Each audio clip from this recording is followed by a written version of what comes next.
ഡൽഹിയിൽ യഥാർത്ഥത്തിൽ 7 സീറ്റേ ഉള്ളൂവെങ്കിലും ആ 7 സീറ്റും ഇത്തവണ ശ്രദ്ധാകേന്ദ്രമാണ്. BJPയുടെ കയ്യിലിരിക്കുന്ന 7 സീറ്റുകളാണ്.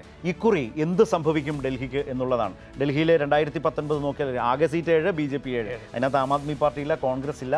പക്ഷേ ഇന്ത്യ മുന്നണി വളരെ മെച്ചപ്പെട്ട നിലയിൽ സീറ്റ് ധാരണയുണ്ടാക്കി മത്സരിക്കുന്ന ഒരു പ്രദേശമാണ്. പക്ഷേ ഇന്ത്യ മുന്നണി ഏറ്റവും കരുത്താർജിച്ച് നിൽക്കുന്ന ഒരു പ്രദേശം കൂടി എന്ന് പറയേണ്ടി വരും. അതിന്റെ കാരണം അറിയാമല്ലോ, അരവിന്ദ് കെജ്രിവാളിനെ ജയിലിലിടുന്നു, അദ്ദേഹം പുറത്തു വരുന്നു. ആ പുറത്തിറങ്ങിയതിനു ശേഷമുള്ള സാഹചര്യം BJP സമീപകാലത്ത് ചെയ്ത ഏറ്റവും വലിയ രാഷ്ട്രീയ മണ്ടത്തരങ്ങളിൽ ഒന്നായി മാറിയിരിക്കുന്നു അരവിന്ദ് കെജ്രിവാളിനെ അകത്തിട്ട് തന്നതാണ്. സാധാരണക്കാരൻ്റെ വലിയ പിന്തുണയാണ് കെജ്രിവാളിനെ ദില്ലിയിൽ പിടിച്ചു നിർത്തുന്നത്. കാരണം ഷീലാ ദീക്ഷിതിൻ്റെയൊക്കെ വലിയ കാലങ്ങൾ നീണ്ട ഭരണത്തെയൊക്കെ അതിജീവിച്ച് അട്ടിമറിച്ച് അതിനെയൊക്കെ കളഞ്ഞ് അധികാരത്തിലേക്ക് വന്ന കെജ്രിവാളിനെ നമുക്കറിയാം. വലിയ കൗതുകം കൂടി കാണണം. ഈ കെജ്രിവാളിനെ അകത്താക്കാൻ ആദ്യം പരാതി കൊടുത്തത് ആരാണ്? കോൺഗ്രസ് ആണ്. അത് കോൺഗ്രസ് അങ്ങനെയൊക്കെ ചെയ്യും. പക്ഷേ ഇന്നത്തെ കാലത്ത് കോൺഗ്രസ് ഇങ്ങനെയും ചെയ്യും. ഒരു പരമ്പരാഗത വൈര്യം, ഒരു ചുരുങ്ങിയ കാലം കൊണ്ട് വന്നൊരു പാർട്ടിയാണ് ആം ആദ്മി പാർട്ടി. പക്ഷേ ചുരുങ്ങിയ കാലം കൊണ്ട് അവരുടെ ഒരു രാഷ്ട്രീയ എതിരാളിയായി വന്നിട്ടുള്ളതും കോൺഗ്രസ് ആണ് അവിടെ. അപ്പോൾ ആ നിലയിൽ ഒരു തെരഞ്ഞെടുപ്പ് രംഗത്ത് ഇരു കൂട്ടർക്കും യോജിക്കാൻ കഴിഞ്ഞിട്ടുണ്ട് എങ്കിൽ നിശ്ചയമായും ഇത് പ്രതിഫലിക്കും. BJPക്ക് ക്ഷീണം സംഭവിക്കാവുന്ന, നഷ്ടം സംഭവിക്കാവുന്ന സംസ്ഥാനങ്ങളുടെ പട്ടികയിൽ ദില്ലിയുമുണ്ട്. പ്രധാനപ്പെട്ട പേരാണ് ദില്ലി. യെസ്. അപ്പോൾ ദില്ലിയെ പ്രസക്തമാക്കുന്ന സീറ്റുകളുടെ എണ്ണമല്ല, അതിനപ്പുറത്ത് അതിന്റെ രാഷ്ട്രീയ പ്രാധാന്യമാണ്. ആ സീറ്റുകൾ ഇരിക്കുന്ന പ്രദേശം ദേശീയ തലസ്ഥാനം. പക്ഷേ ഓരോ സീറ്റും പ്രധാനമാണ്. അതെ. അപ്പോൾ ദില്ലിയിലെ 7 സീറ്റും രാജ്യം ഉറ്റുനോക്കുകയാണ്.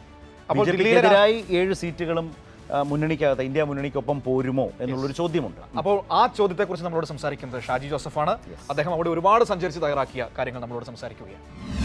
BJPക്ക് പറ്റിയ ഏറ്റവും വലിയ അബദ്ധം എന്ന് പറയുന്നത് അരവിന്ദ് കെജ്രിവാളിനെ അറസ്റ്റ് ചെയ്യുകയും 20 ദിവസത്തിന് ശേഷം അരവിന്ദ് കെജ്രിവാളിന് ഒരു ഇൻറ്റേരിം ബെയിൽ ലഭിക്കുകയും കൂടി ചെയ്തതോടുകൂടി ഡൽഹിയിലെ അപ്പർ ഹാൻഡ് പരമ്പരാഗതമായി 2014 2019 7 സീറ്റും നേടിയ BJPക്ക് 2024 ഡൽഹിയിലെ 7 സീറ്റുകളും വലിയ വെല്ലുവിളിയാണ് ഉയർത്തുന്നത്. കനയ്യ കുമാർ മത്സരിക്കുന്ന നോർത്ത് ഈസ്റ്റ് മണ്ഡലം, ഡൽഹി നോർത്ത് ഈസ്റ്റ്, BJPയുടെ മനോജ് തിവാരി, അവിടെ കനയ്യ കുമാർ ഉയർത്തുന്ന വെല്ലുവിളി എന്ന് പറയുന്നത് വളരെ വലുതാണ്. ചാന്ദിനി ചൗക്ക് ഒരു സീറ്റിൽ മാത്രമാണ് മത്സരം BJPക്ക് അനുകൂലമാണ് എന്ന് നമ്മളെ തോന്നിക്കുന്നത്. ബാക്കി 6 സീറ്റിലും വ്യക്തമായ ഭൂരിപക്ഷത്തോടു കൂടി വ്യക്തമായ മുന്നേറ്റമാണ് ആം ആദ്മി പാർട്ടി നടത്തിക്കൊണ്ടിരിക്കുന്നത്.